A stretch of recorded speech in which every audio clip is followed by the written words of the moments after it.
मित्रों, नमः संस्कृताय संस्कृत देवाड़ी गंगा चैनल पर मैं आदित्य नारायण आपका इस चैनल पर हम स्वागत करते हैं। और लोक सिद्धांत कौमुदी का प्रकरण चल रहा है, कुछ सूत्रों की चर्चा की गई है और आज का जो हमारा अग्रिम सूत्र है उपसर्गादृत धातु। यह सूत्र क्या है? वृद्धि विधायक संधि करने वाला सूत्र है। यह भी सूत्र जो है वृद्धि करेगा। यह सूत्र क्या करेगा? वृद्धि करेगा। लेकिन इस सूत्र को जानने से पहले यदि इस चैनल पर प्रथम बार हैं तो चैनल को सब्सक्राइब करें, बेल आइकन जरूर दबाएं। और जो हमारे पुराने इस चैनल के सब्सक्राइबर हैं वह ज़रूर चेक कर लें, क्योंकि कुछ जो पुराने सब्सक्राइबर उनकी समस्या है कि आपका नोटिफिकेशन हमारे पास नहीं पहुंचता। तो आप चैनल पर जाएं और सब्सक्राइब के बगल में जो घंटी है उस घंटी को दबाकर आल पर क्लिक कर दें। तो चलिए करते हैं, अब आते हैं अपने टॉपिक पर। और आज का हमारा टॉपिक है उपसर्गादृत धातु। यह सूत्र कहता है कि अवर्णांत, नीचे वृत्ति दी गई है कि अवर्णांत उपसर्गात ऋकारादौ धातु परे वृद्धि रेखादेश स्यात्। यह कहता है कि अवर्णांत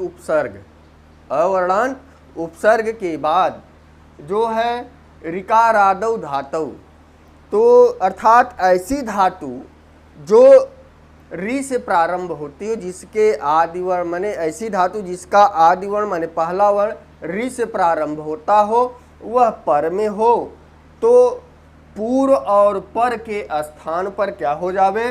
वृद्धि एकादेश स्यात्। अर्थात एक पूर्व परियों का अधिकार चल रहा है, अर्थात दोनों के स्थान पर एक वृद्धि वर्ण आदेश हुए, अर्थात एकादेश हुए। क्लियर है? स्यात् माने होवे। तो कैसा उपसर्ग होना चाहिए? अवर्णांत होना चाहिए। ऐसा उपसर्ग जिसके अंत में अवर्ण हो। और दिया है ऋकार आदि। कैसी जो है धातु होनी चाहिए? पर में पूर्व वर्ण में अवर्णांत उपसर्ग होना चाहिए। पर वर्ण क्या होना चाहिए? ऐसी धातु जिसका प्रारंभ री से प्रारंभ होता हो, अर्थात जिसका आदि वर्ण जो है री से हो, ऐसी धातु यदि पर में है तो उस पूर्व और पर वर्ण के स्थान पर वृद्धि एकादेश स्यात्, वृद्धि होवे। तो एक उदाहरण लेते हैं और वह उदाहरण है प्र प्लस ऋच्छति। प्र प्लस ऋच्छति। तो यहाँ पर देखा गया जो प्र उपसर्ग है अवर्णांत है, अर्थात प्र में जो अ है वह अंत में है, इसीलिए यह अवर्णांत उपसर्ग है। उसके बाद री, ऋच्छति धातु है, तो जो यह धातु है इसके आदि वर्ण में री है। तो यहाँ देखा गया अ था और इधर री था, तो यहाँ पर गुण संधि प्राप्त हो रही थी, लेकिन उसको बाध कर यहाँ पर क्या लगा? यह लगा उपसर्गादृत धातु। तो यहाँ पर अब देखा गया कि अ कंठ से उच्चरित होता था, रे मूर्धा से उच्चरित होता था, और जो वृद्धि संज्ञक वर्ण है वह आ, ऐ और औ। वृद्धि संज्ञक जो वर्ण है आ, ऐ, औ। तो वहाँ पर जो वृद्धि संज्ञक वर्ण में जो तीन वर्ण थे वह कोई भी वर्ण इसमें कंठ और मूर्धा वाला नहीं था। आ कंठ से उच्चरित होता था, ऐ कंठ तालु से, और औ जो था वह कंठ ओष्ठ से उच्चरित होता था। लेकिन यत किंचित तुल्यता को देखकर कंठ स्थान वाला वर्ण आ वर्ण आदेश हुआ। कंठ वर्ण वाला वर्ण क्या हुआ? आ आदेश हुआ। लेकिन जब देखा गया कि यहाँ पर अब री के स्थान पर क्या होवे, अ तो अपने जैसा आ को बैठा लिया। अब री को समस्या हो गई कि हमारा भी कुछ समानता या तुल्यता मिलनी चाहिए, तो उरण रपर सूत्र आकर क्या किया? यहाँ पर रपर होकर आर हो गया। आर और आ लाए, लेकिन आर वर्ण ऐसा मिला, अर्थात र पर में बैठकर आर हो गया। तो यहाँ पर यह देखा गया उरण रपर से जब आर हुआ, तो अब अ और री के स्थान पर जब आर हो गया, तो अब इन वर्णों का वर्ण सम्मेलन कराएंगे। तो प्र वर्ण जो था वह आधा था, तो प्र में आ की मात्रा जुड़ जाएगी, आ हो जाएगा। और आगे जो है व्यंजन वर्ण होने के कारण रेफस माने र की जो हो गई वह ऊर्ध्व गति हो गई। र क्या हो गया, ऊपर की तरफ चला गया। तो जब र ऊपर की तरफ चल जाएगा तो बन जाएगा प्रार्छति। क्या बन जाएगा, प्रार्छति, अर्थात अच्छी तरह से जाता है। तो इसी तरह से आपको इसको समझना चाहिए। इस अनेक उदाहरण में उप प्लस रिच्छति, उपार्छति, बहुत उदाहरण आपको मिलेंगे।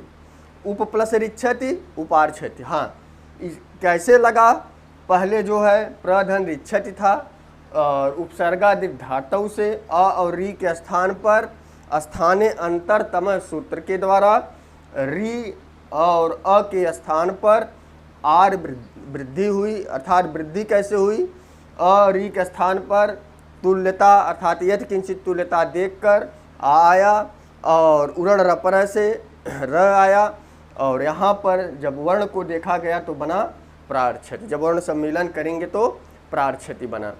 तो कभी कभी पूछ देता प्रार्छति में संधि है तो हमें लिखना चाहिए वृद्धे संधि है।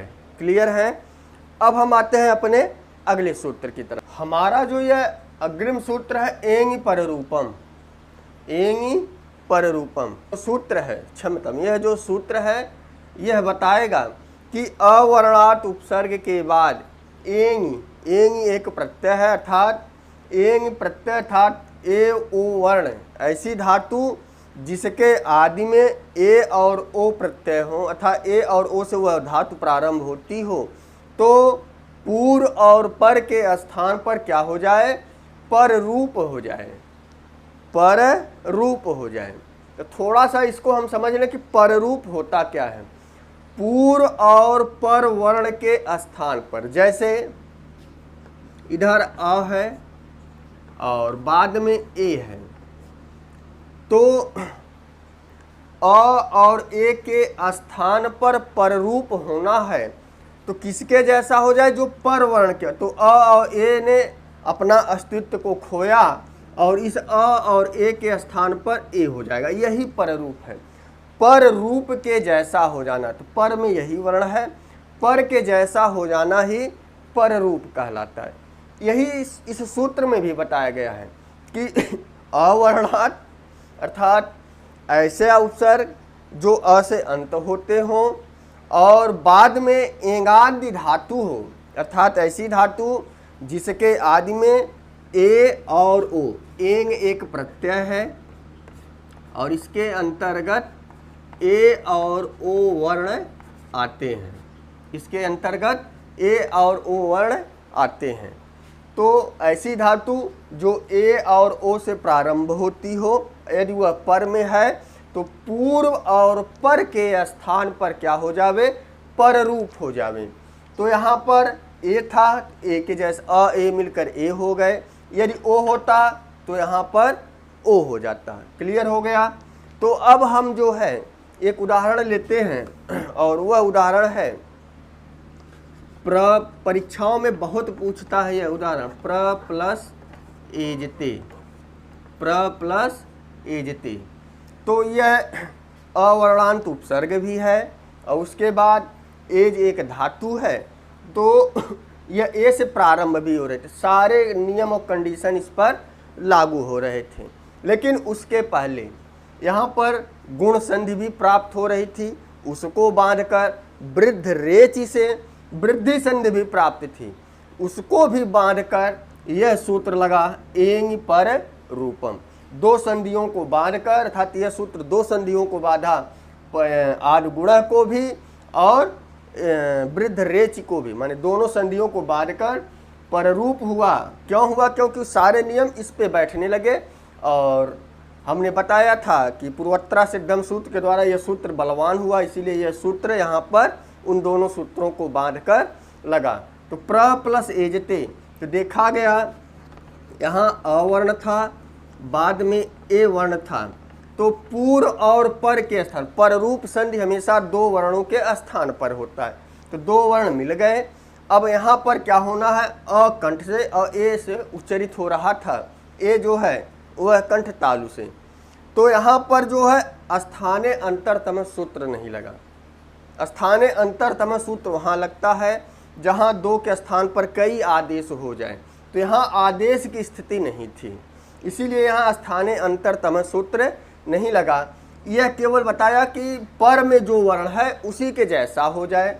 तो पर में हमें वर्ण मिला ए, इसीलिए अ और ए मिलकर क्या हो गए, ए हो गए। जब हम इसको मिला देंगे तो जो यह ए वर्ण आया है तो इसमें ए की मात्रा जुड़ जाएगी और बनेगा प्रेजते। क्या बनेगा, प्रेजते। तो कभी पूछ दे प्रेजते में कौन सी संधि है, तो प्रेजते में एंग पररूपम से पर रूप संधि है।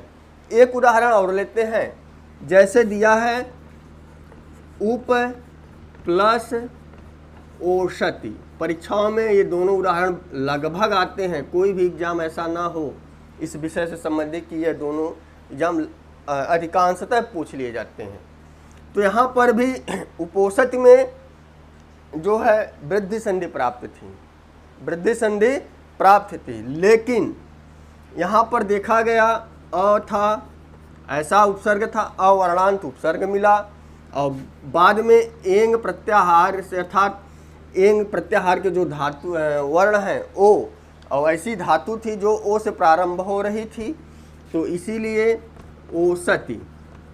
जब ओ बन गया तो इसके स्थान पर अब क्या होना था, पर रूप होना था।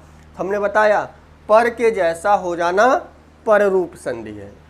तो यहाँ पर अ और ओ के स्थान पर देखा गया क्या हो जावे, तो बाद में ओ वर्ण था तो अ और ओ अपना अस्तित्व त्याग दिए और तुरंत वहाँ पर क्या हो गया, अ ओ के स्थान पर ओ वर्ण हो गया। तो जब इसको मिला देंगे, प हलंत था, ओ की मात्रा आएगी, उपो हो गया, यह दोनों ने अपना अस्तित्व त्याग दिया, सति बचा। तो जब मिला देंगे तो क्या बन जाएगा, उपोषति। क्या बन जाएगा, उपोषति बन जाएगा। तो यह हमारा एंग पररूपम था। आपको एक बार रिवीजन करा दें कि इसके पहले जो हमने सूत्र पढ़ा था वह भी लगभग यही करता था, लेकिन वहाँ पर क्या था, उपसर्गाधृत धातु। वह करता था कि अवर्णांत उपसर्ग के बाद री हो तब वहाँ पर वृद्धि हो जाए, वह वृद्धि करता था। लेकिन यह अवर्णांत उपसर्ग के बाद एंगांदी धातु हो, अर्थात ए से और ओ से प्रारंभ होने वाली धातु हो, तो वहाँ पर क्या हो जावे, पर रूप हो जावे। तो इसका प्लेलिस्ट में आपका एक लघु सिद्धांत कॉमेडी के नाम से प्लेलिस्ट बनाया गया है, उसमें सारे वीडियो क्रमवार आपको मिलेंगे। आपको संज्ञा प्रकरण भी अलग मिलेगा उसी में, और यहाँ पर जो है यह अच संधि प्रकरण है।